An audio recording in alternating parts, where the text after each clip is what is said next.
La mar es mina donde muchos se hacen ricos, pero infinitos más yacen enterrados.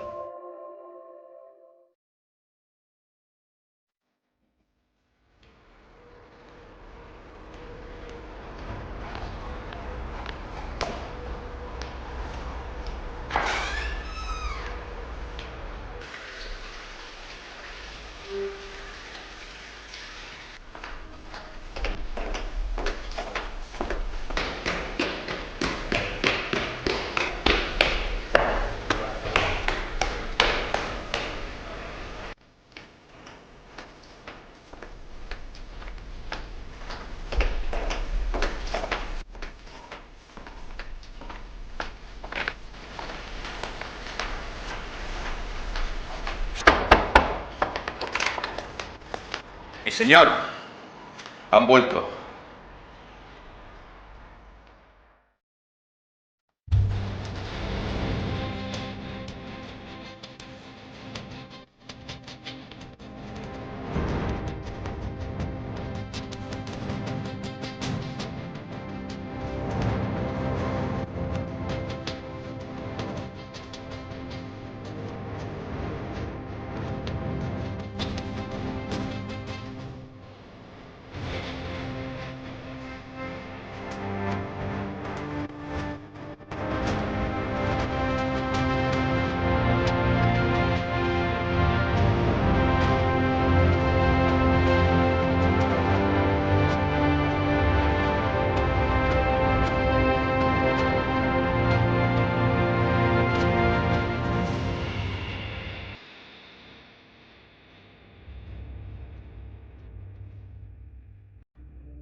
Habiendo llegado del mayor viaje jamás imaginado, y dejando por el camino a la mayor parte de mis compañeros, me dispongo a dejar constancia sobre este pergamino de los hechos y pormenores que rodearon tan enorme expedición.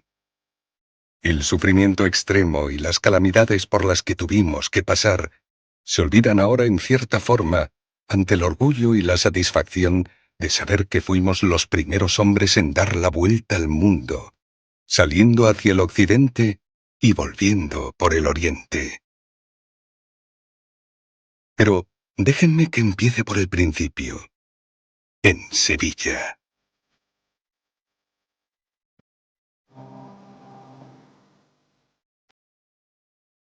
Sevilla, desde la Edad Media, es un lugar de encuentro entre el Mediterráneo y el Atlántico, pero también entre el norte de África y Europa. Entonces era una ciudad importante. Después del descubrimiento de Colón se genera un ambiente extraordinario. Se convierte en el centro del mundo. Hay que imaginarse la Sevilla de principios del siglo XVI como una ciudad que para gran parte de la población se presentaba como el mundo de las oportunidades. Tenía tantos habitantes como Londres, después la superaría. Tenía que ser una cosa deslumbrante y por una parte y por otra parte avasalladora. Y claro, aquí era donde se centralizaba todo el comercio y las flotas, en donde se aprestaban, se organizaban, que eso era un esfuerzo realmente colosal, ¿no? Y esa tradición es aprovechada para los preparativos de la Armada de la Especiería. Si había un sitio donde se podían proyectar las esperanzas de gente con ganas de mejorar, de medrar en la vida, ese sitio era Sevilla. Aquí hay una euforia de descubrimiento y un intento, ¿no? pues de llegar más allá de los descubrimientos que ya se han hecho. Y en ese contexto en el que se fragua, ¿no? la primera expedición de la especiería o la expedición de Magallanes y Elcano. En cada barco llegaban noticias de cosas nuevas, cosas fantásticas, ¿no? Asombrosas para la gente de la época.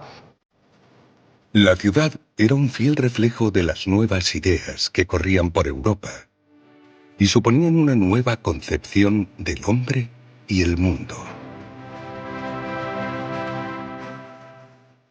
Indudablemente nos encontramos en plena época del Renacimiento, la época de las grandes exploraciones. Hasta ahora se tenían las referencias geográficas, por ejemplo, de la época clásica, de los romanos, de los griegos, Aristóteles, ¿no? E inclusive los viajes de Marco Polo. Era un mundo todavía irreal, lleno de fantasías, de seres fantásticos, mitológicos. De gigantes, de monstruos extraños, de tierras tórridas donde no se podía vivir. Cuando la expedición de Magallanes Elcano toca toda esta zona del Extremo Oriente es cuando de verdad se constata que no existen esas fantasías, ni existen esos seres mitológicos. Los hombres del siglo XVI son capaces de hacer viajes que superan al viaje de Ulises. Entonces, los hombres del XVI decían, nosotros estamos haciendo cosas que ni los antiguos hacían.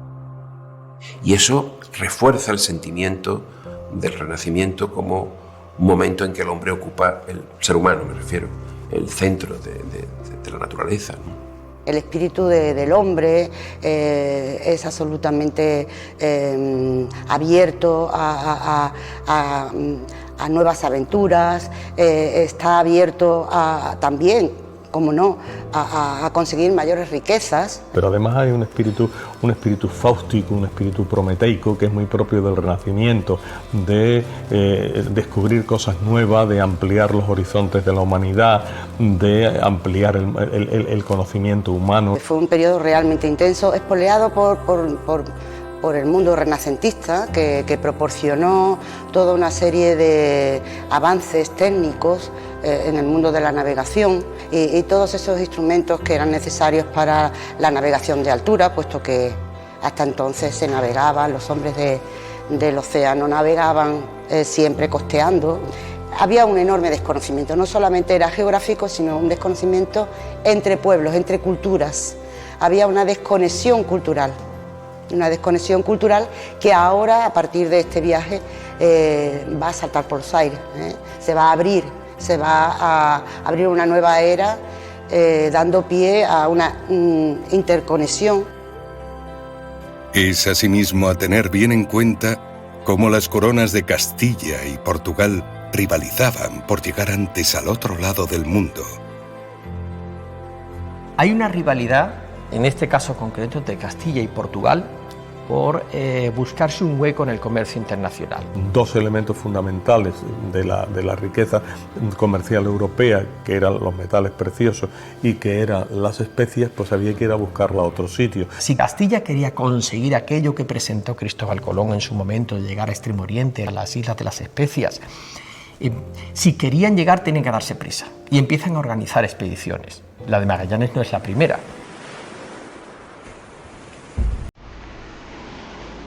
Toda esta competencia entre ambas coronas respondía a un único objetivo: conseguir las preciadas especias, que por su alta demanda en las cocinas de los más poderosos, podían llegar a costar tanto como el propio oro. Las especias en aquella época eran un producto costosísimo que servía para enriquecer, a cambiar el sabor de los alimentos de la cocina de los ricos, obviamente. Los pobres no podían permitirse el lujo de gastarse ese dinero en especias. Las especias forman parte de la gastronomía europea a principios del siglo XVI. En aquella época no tiene nada que ver con lo que hoy entendemos por las especias en esos botecitos que tenemos en nuestras cocinas todos y que utilizamos a cambio de unos pocos euros, no cuestan nada, es muy barato. Las especias servían para distinguir a los ricos de los pobres, que es lo que hace el lujo. Son muy apreciadas, son valoradas, son muy caras. Eso implica que quien usa y abusa de las especias está demostrando su riqueza, su capacidad económica. Todo contribuye a ese alto valor que se le da a las especias. Las especias como el clavo llegaban a ser más valiosas que el propio oro o que la propia plata, ¿no? La pimienta, la canela, el clavo, el jengibre y la nuez moscada. Digamos que nos podemos quedar con esas como las principales, ¿no? Todas eran especies que en términos económicos valían mucho. El tema es que además solamente se producía en un lugar apartado de Indonesia, que se llaman las Islas Molucas, 5 islas. Conseguir llegar y traer a Europa ese producto supone un beneficio económico importante. Y eso pues condicionó pues toda una serie de reacción en cadena para que se convirtiera eso en un acicate, en un objetivo fundamental, en un imán que atraía a los europeos hacia esas aventuras marítimas. Muy poco era lo que conocíamos de aquellas islas, ni tan siquiera su posición exacta al otro lado del mundo, pues este aún seguía siendo un gran desconocido. Lo que sí era bien sabido es que de allí procedía el preciado clavo, así como otras especias de enorme valor, y a pesar de que el camino era incierto, teníamos que llegar a tiempo de evitar que los portugueses las hicieran suyas. La especie aquí que se está buscando es el clavo. El clavo es la más apreciada, la más valorada. ¿Por qué? Porque la zona de producción es mucho más limitada. Estamos hablando de las Islas Molucas, unas pequeñas islas próximas a la isla de Mindoro, en la zona occidental de la actual Indonesia. Cuando se hace el Tratado de Tordesillas y se divide el mundo, el antimeridiano no se sabía dónde estaba. Fue esta también una expedición un poco de medición, o sea, de medición, ver si las Molucas realmente caían dentro o fuera. No se sabe muy bien dónde está el contrameridiano, porque no se conoce muy bien la dimensión de la esfera terrestre. Se sabe que es una esfera. Portugal tenía una parte del Atlántico hacia el este y España hacia el oeste. Hacerse con las islas de la especiería era la gran obsesión de un jovencísimo rey Carlos, que acababa de llegar a Castilla.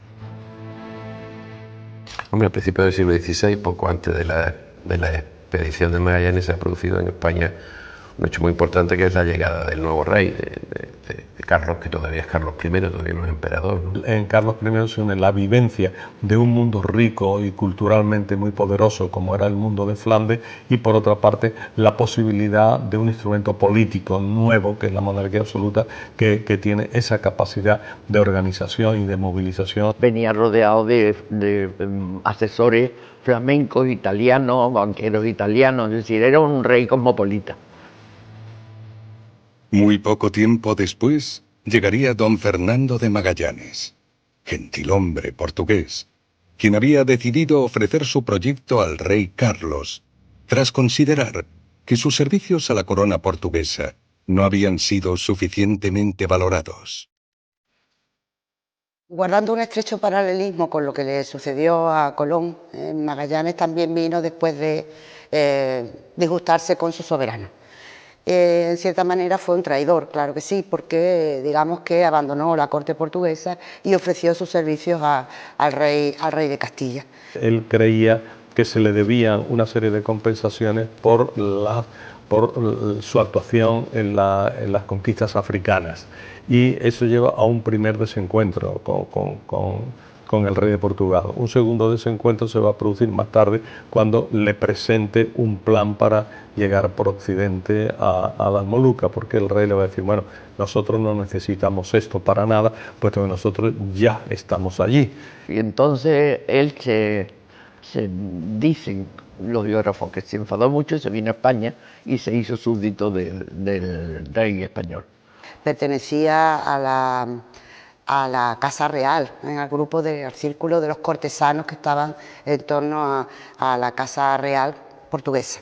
Por lo visto en Portugal el rey se hizo una especie de monopolio de las especias y ya no dejaba que entraran capitales privados, y aquí en España vieron unas perspectivas nuevas los mismos comerciantes. Y por ello todo el mundo empuja a Fernando de Magallanes, todo el mundo lo empuja a que viaje hacia Valladolid para entrevistarse con Carlos I. Es así como don Fernando de Magallanes presenta su proyecto al rey Carlos en la corte de Valladolid, quien decide apoyarle al instante. En ese contexto aparece esta expedición, una expedición más, un proyecto ambicioso más, como los había habido y lo seguiría viendo, pero siempre estaba ahí en la recámara ese esa idea de que el Extremo Oriente era un espacio rico, lleno de oportunidades comerciales, al que había que llegar. Lo que le presenta el rey de España es hacer de verdad efectiva la promesa de Colón, es decir, llegar a las Indias navegando hacia el poniente. Y Magallanes dice que trae una carta y una forma de navegar en donde aparecen las Molucas dentro de la zona de influencia castellana. Cuando llega Magallanes con esta propuesta, es un poco después de que los portugueses hayan conseguido no solo el éxito de llegar a la India, sino de llegar a Malaca. Están ya camino de llegar a las Islas de las Especias. Se acelera el interés por conseguir llegar de una vez y eso va a ayudar al proyecto de Magallanes. ¿Por qué? Porque las especias son rentables.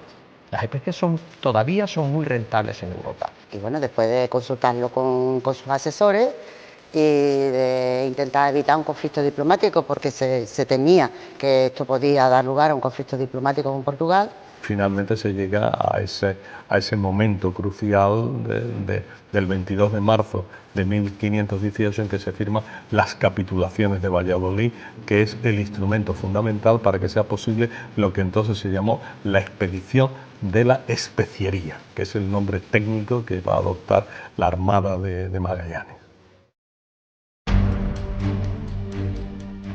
En estas capitulaciones, una vez aprobado el proyecto por el rey, se establecía de manera precisa cuáles serían los objetivos de tan ambiciosa expedición.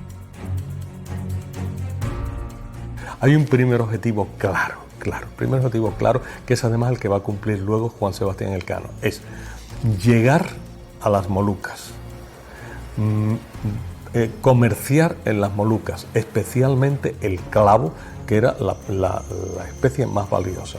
Y tercero, intentar averiguar si las Molucas caían dentro de la demarcación española o de la demarcación portuguesa fijada por el Tratado de Tordesillas. Una expedición que tuviera un objetivo tan ambicioso en términos de navegación no se había hecho antes. El viaje era un viaje de exploración, fundamentalmente. De hecho, el título que se da en las propias capitulaciones, el permiso que concede el rey es para explorar en el océano. Y por supuesto es un viaje comercial. Armada de la Especiería, puesto que su finalidad última y su objetivo fundamental es llegar a la isla de las especias. Armada del Maluco, porque las especias están esencialmente en unas islas que nosotros conocemos hoy como las Islas Molucas, pero que en la época se le llamaba generalmente, se la conocía generalmente como el Maluco. De manera que se aunan los dos intereses, el explorador, descubridor, la búsqueda de ese paso, y el comercial, el mercantil, el lucro, ¿no? No estaba previsto lo más mínimo el que se diera la vuelta al mundo. Eso no entraba para nada dentro de los objetivos de la expedición. Tras la firma de las capitulaciones por el rey, comienzan en Sevilla los preparativos de la Armada. Barcos, tripulantes, alimentos. Para muchos de nosotros, el viaje ya había empezado. La Armada consta de 5 barcos. Las 5 naos eran la Trinidad, que era la capitana, la San Antonio, que era la mayor, la Concepción, la Victoria y la Santiago, que era la más pequeña. Pero eran magníficos veleros, probados en mares muy bravos como el Atlántico, y que eran capaces, ya se vio, de ir y volver, ¿no?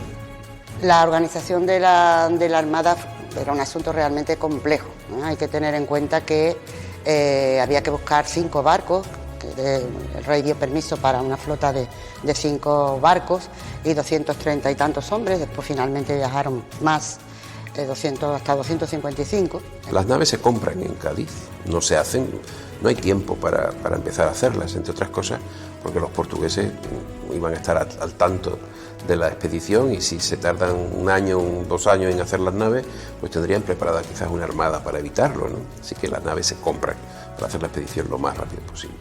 La que parece que estaba mejor y era más nueva era precisamente la Victoria, la que volvió, ¿no?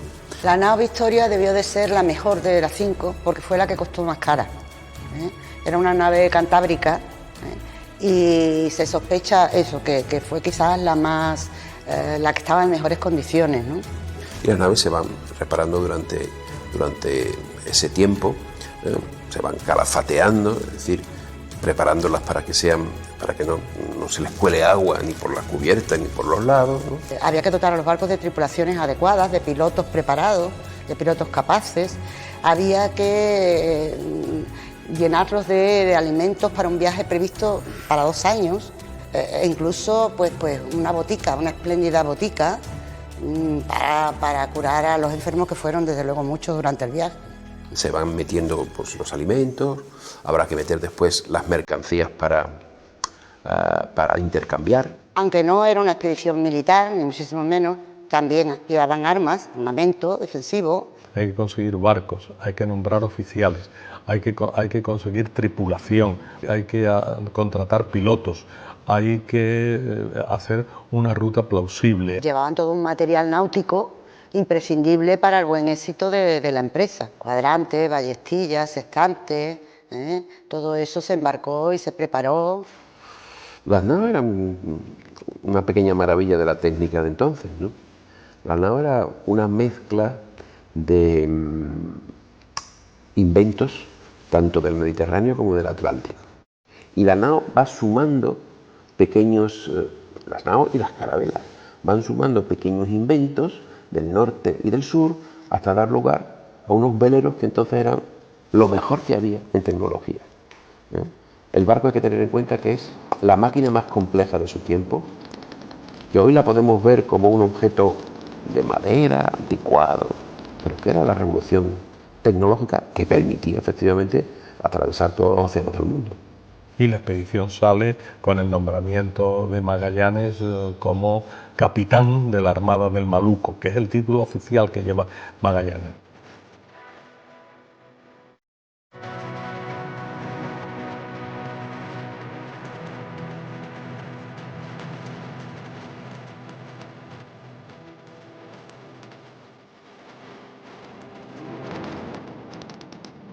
Navegábamos ya hacia el fin del mundo.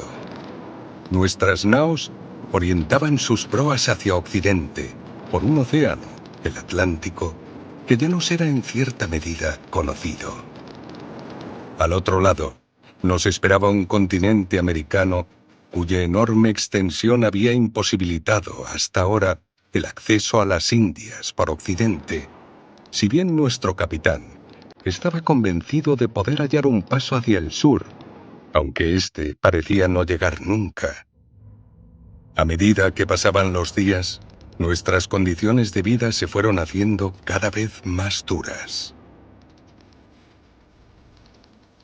Aquellos hombres eran duros, porque vivían en una sociedad muy dura. Cualquiera de nosotros le hubiera parecido horrible, ¿no? Pero hay que tener en cuenta que las condiciones de vida en la Europa de principios del siglo XVI no eran blandas. La gente vivía también hacinada en sus casas. 60 personas en un barco como la Victoria, teniendo en cuenta que las bodegas están solo para la carga, es mucha gente, ¿no? Es mucha gente. Eso hace que apenas tengan 1,5 metros cuadrados por persona, y cuando llega la hora de tenderse en el suelo para dormir, a veces no haya sitio, ¿no? En la toldilla, que es la zona, digamos, de más categoría del barco, ¿no? Pues allí pues, vivía la oficialidad, y en la parte de la proa del castillo, pues era el territorio fundamentalmente de la marinería, ¿no? Hombres, mujeres, viejos, jóvenes, todos van hacinados. Uno come y otro suelta los vientos. Así que todo aquello. Y como se decía entonces, los barcos del rey se olían antes de verse, ¿no? Porque el agua pues, no era muy abundante y era solo para beber, no para lavarse, ¿no? ¿Qué comen esta gente a bordo? ¿Qué ingredientes tenemos? Primero y fundamental, el pan, el bizcocho. Hoy cuando pensamos en bizcocho pensamos en dulces para mojar en chocolate, ¿no? Pero entonces no era así. Bizcocho viene de biscoptus, en latín, significa cocido 2 veces. 2 veces, 3 veces, 4 veces, 5 veces, para que perdiera la humedad de la miga, ¿no? Es algo muy parecido a lo que aquí en Sevilla solemos llamar regañá. Es un pan muy finito, sin miga, muy duro, que se conserva por lo tanto muy bien, ¿no? Cuanto más veces se cocía, más pues, se podía conservar. Esa era la alimentación básica, ¿no? ¿Acompañado de qué? El vino, como bebida, es base de la gastronomía en esta época, en todas las clases sociales, de mejor o de peor calidad. pero se consume vino. Evidentemente, los productos perecederos son un problema en estos viajes. Es una gastronomía para subsistir, para alimentar a una mano de obra que tiene que trabajar y que van a ir con lo justo y necesario para sobrevivir y llegar a su destino. Es cierto, las condiciones eran muy duras, inclusive para un hombre de aquella época. Pero insisto, los hombres de aquella época soportaban también condiciones de trabajo y de habitabilidad muy duras. Al sur del continente, vi cómo el odio y la sed de sangre se apoderaban de alguno de nosotros. Sufrimos un motín que nuestro capitán supo aplacar con mano firme. Y poco después, perdimos a la pequeña Santiago, que encalló en unas rocas mientras hacía labores de exploración. El frío nos atrapó, por lo que hubo que retrasar la búsqueda del paso.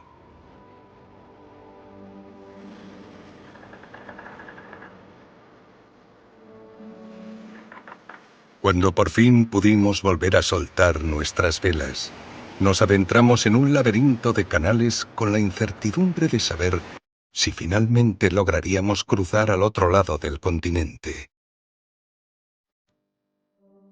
Y ahí empieza poco a poco a aparecer ya el estrecho de Magallanes, Tierra de Fuego, y la Tierra de Fuego separada ya por primera vez de lo que era la Terra Australis. Bueno, la importancia de encontrar ese paso era llegar a Asia, llegar a las Molucas, sin pasar por el terreno portugués. Tardaron 36 días en cruzar el estrecho, que es más de lo que tardó Colón en ir desde Canarias a las Bahamas. Un paso muy difícil, muy complicado, que lleva mes y pico el atravesarlo. Porque además no es un estrecho, es un laberinto, donde cada vez que se entraba en un lugar había que rectificar y volver a bajar y subir, a subir. O sea, que tardaron más en cruzar el estrecho que el viaje de Colón, ¿no? Es que eso es una aventura realmente impactante. Antes de encontrar la salida, perdimos a otra de nuestras naos, la San Antonio, cuyo capitán decidió desertar y poner rumbo de vuelta a Castilla. La escuadra de 5 naves queda reducida a 3, pero se ha abierto camino, ¿no?, hacia el Océano Pacífico. Ya está descubierto el Océano Pacífico y ya hay que empezar la navegación hacia el norte. Pero no solo habíamos logrado encontrar el paso, habíamos dado forma, por fin, a ese enorme continente que parecía interminable. En ese momento, lo que se va a descubrir es lo que es la auténtica dimensión de América. Ese nuevo continente que ya para siempre se llamaría América. América, y América así quedó. Era un nombre femenino. Europa tenía nombre femenino también, y América va a tener nombre femenino, y Asia también tenía nombre femenino, y América desde entonces se va a llamar América. Nos sentimos todos muy afortunados cuando al fin pudimos poner rumbo a latitudes más cálidas por aquel océano al que nuestro capitán había bautizado como Pacífico. Sin embargo, este parecía nunca tener fin.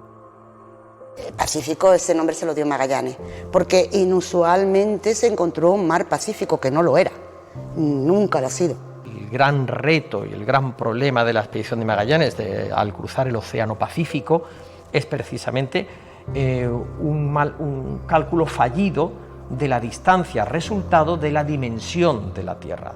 En un océano además que es un océano de islas y que sin embargo no dieron con ninguna. El Pacífico tiene 15.000 kilómetros de norte a sur, desde el mar de Bering hasta el mar de Ross. Y después el Pacífico tiene de anchura, tiene desde Indonesia hasta Colombia 19.000, es decir, casi la mitad de lo que es el ecuador terrestre. El Pacífico ocupa la tercera parte de la superficie del globo terrestre. No se sabía qué tamaño tenía el Pacífico, ¿no? Simplemente Núñez de Balboa había visto desde Panamá un mar al sur, el mar del sur, le llamaban los españoles al principio el Pacífico, y no se sabía qué tamaño tenía. Ese fue el problema, ¿no? Que no se sabía el tamaño que tenía la Tierra, ¿no? 3 meses y medio, se dice pronto, es fácil de decirlo, pero 3 meses y medio en esa embarcación, con falta de alimentos, fue una travesía agónica, ¿no? La falta de agua y alimentos pronto hizo esta travesía muy penosa. Una situación muy dramática de unos restos deshechos de bizcocho con bichos y moho, pero que se podían cocinar e ingerir y algunos no lo soportarían. Se comieron todo lo que se podían comer, se comieron los cueros que protegían los mástiles para que las drizas y tal no rozasen, ¿no? La situación tenía que ser muy dramática, muy dramática. La falta de alimentos, por más que estos hombres estuvieran preparados para ello, tenía que ponerlos al límite. Se comían, decían que serrín de madera, que el bizcocho que tenían estaba ya agusanado completamente, que una rata costaba medio ducado, pues una rata era darse un banquete, y murieron varios hombres, murieron 20 personas, más de 20 personas en esa travesía. Una travesía luctuosa, la gente se moría de hambre y de enfermedades terribles, ¿no? O sea que fue una travesía penosa. Los barcos castellanos se enfrentan a una auténtica plaga, ¿no? Que es la muerte por falta de vitamina C, el ácido ascórbico, ¿no? de los hombres, una muerte terrible que se lleva una gran parte de la tripulación. El problema es que evidentemente el déficit de vitamina C pues salió a reducir y el escorbuto apareció y llegó a enfermar a muchos y a morir a muchos. Jamás podríamos haber imaginado la enorme magnitud de este océano en el que pasamos meses sin ver nada más que agua. Y entonces allí navegaron durante 3 meses y más de 20 días. Eso es impresionante. O sea, el Pacífico, la aventura de navegar por el Pacífico durante todo este tiempo es uno de los grandes logros, porque se pudo averiguar a qué distancia estaba de verdad las Molucas.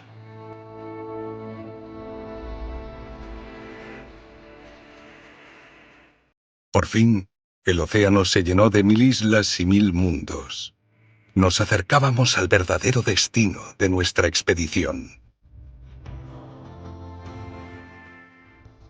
No está claro si previo a organizar la expedición ya se intuía si esas islas iban a caer dentro de la zona de expansión portuguesa o de la zona de expansión castellana.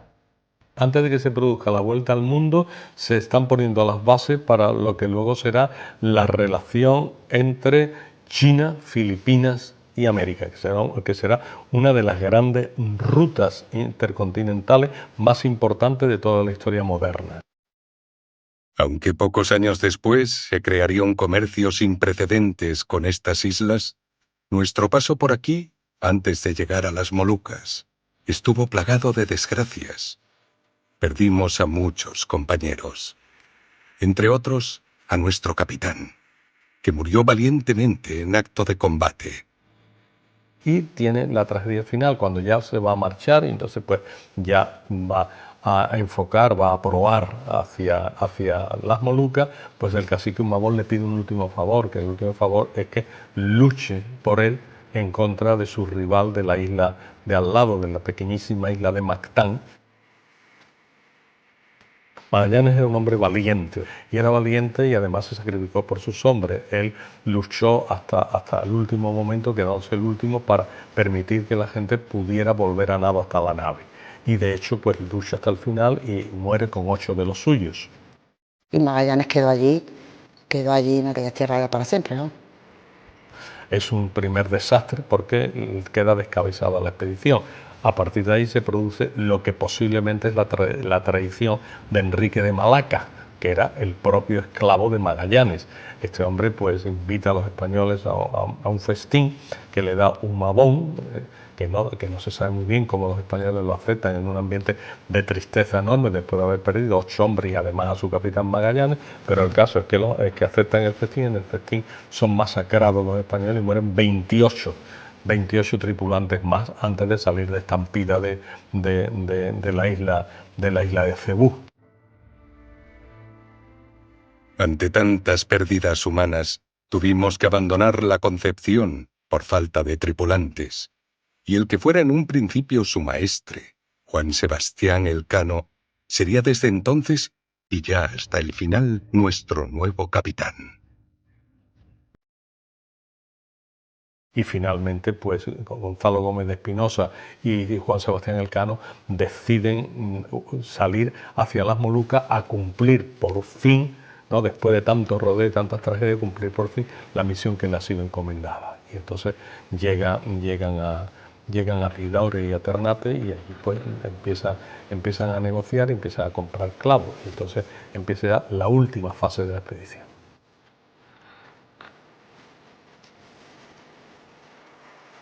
Ya con nuestras bodegas cargadas del preciado clavo, nuestro nuevo capitán se enfrentaba a una difícil decisión: hallar una ruta que nos llevara de vuelta a Castilla.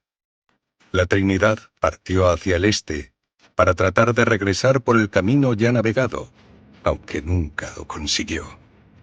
Nosotros, en la Victoria, pusimos proa a Occidente.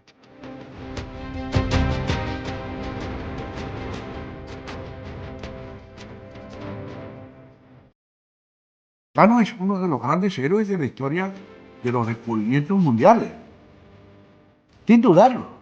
Bueno, al principio Juan Sebastián Elcano no era más que un maestre de la Concepción, maestre más, que no tuvo mayor protagonismo que otros maestres de los otros barcos, de los restantes barcos. Juan Sebastián Elcano decide que el camino más seguro es hacer la ruta portuguesa, pero hacer la ruta portuguesa por un camino distinto, por una ruta diferente, que hacerla muy al sur, para no tener el peligro de tropezarse con naves portuguesas. Saber tomar la decisión y controlar además a una tripulación con la única nao, diríamos, que teníamos en ese momento disponible, y tomar la decisión de retornar por el Índico, por el Cabo Buena Esperanza, y regresar a Sanlúcar y a Sevilla, eso es una hazaña, eso es una decisión sensacional de un marino de una categoría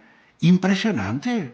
Y hace un recorrido verdaderamente suicida, un recorrido terrorífico de 6 meses, 23 días de duración, ¿no?, a través del Océano Índico desierto, completamente desierto, sin escala, sin poderse quedar en todos lados, ¿no?, pasando, como él dice, calamidades que solo Dios sabe. El viaje de vuelta de Elcano desde las Molucas hasta España quizá haya sido lo más peligroso y lo más difícil de todo el viaje Magallanes Elcano.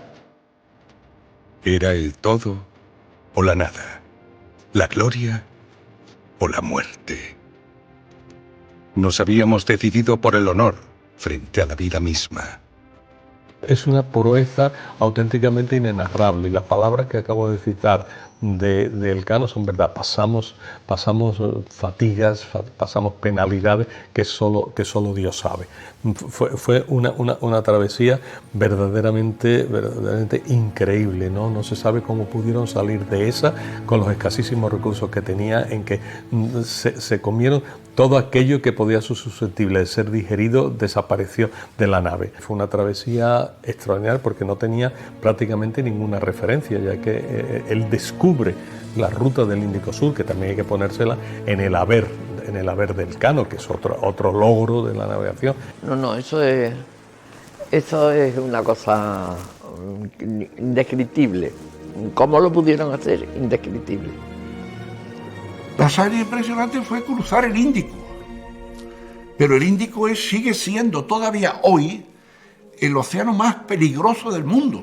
Hay quien dice que fue un auténtico suicidio, el viaje de regreso. Si fue duro el viaje de ida, el viaje de regreso fue todavía más duro. Late sobre estos navegantes una angustia vital de no saber nada, de estar atravesando verdaderos desiertos de agua. Y él, pues no sé si por su intuición marinera, por sus conocimientos náuticos, por lo que sea, se la jugó toda una carta y ganó, pero realmente fue una auténtica hazaña, una auténtica aventura, ¿no? Sin alimentos, con el barco destrozado. Llega un momento que el barco ya no podía navegar. Extensiones y extensiones de agua durante meses enteros, con problemas de alimentación, con problemas de enfermedades, de escorbuto, de todo eso. Pues. Impresionante, fue realmente una aventura. Bueno, por eso decía Pigafetta, nadie más volverá a repetir este viaje. ¿Quién se le va a ocurrir repetir este viaje? Decía Pigafetta, claro. Pues sí se le ocurrió. 3 años más tarde estábamos otra vez intentándolo. Y además lo llevaba tan en la sangre que pocos años después se vuelve a embarcar porque quiere volver a hacer otra vez la misma aventura. Es un marino nato. Una auténtica aventura náutica, ¿no? Por eso Magallanes, que tiene evidentemente la primacía de haber iniciado la travesía, al Cano no hay que quitarle ningún mérito, porque mérito náutico de atravesar el Índico a esa latitud y el Atlántico casi por completo es una hazaña náutica incomparable también, ¿no? Toda la expedición fue una hazaña, pero la proeza de Sebastián Elcano de los últimos 6 meses, 23 días, rayó ya en la proeza desesperada, ¿no? y tiene un valor incalculable. Más de 3 años después, los 18 hombres que quedamos a bordo de la nao Victoria volvíamos al punto de partida, habiendo navegado siempre hacia Occidente. Nuestro capitán escribió sin demora al rey Carlos para darle noticias de nuestra hazaña y hacerle saber que habíamos conseguido dar la vuelta al mundo.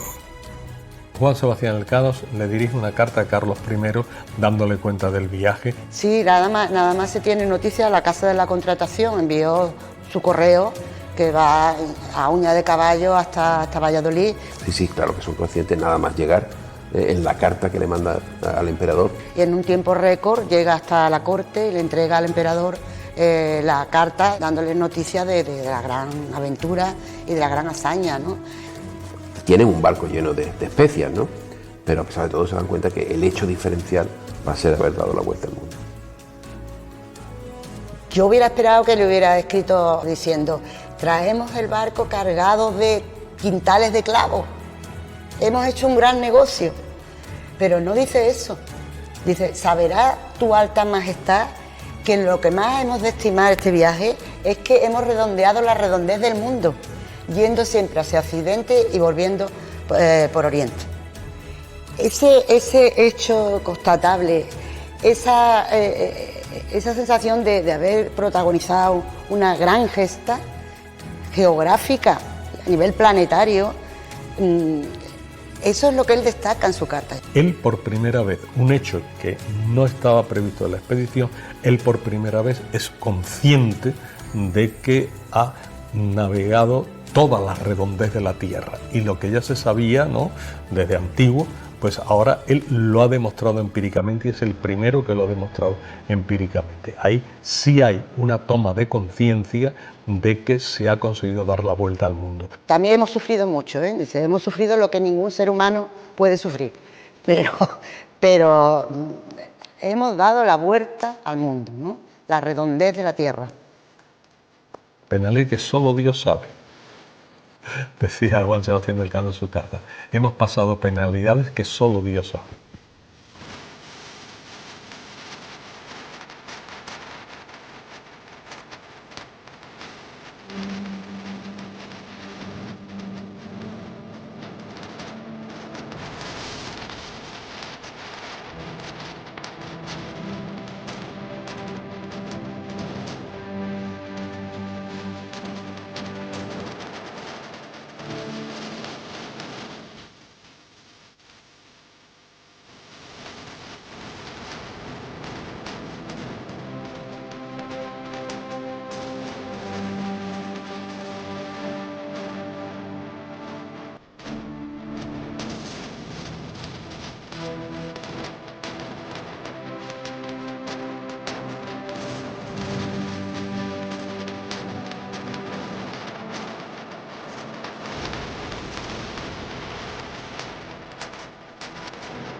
Habíamos conseguido una gesta con la que no podíamos ni soñar antes de nuestra partida, y por la que ya siempre seríamos recordados.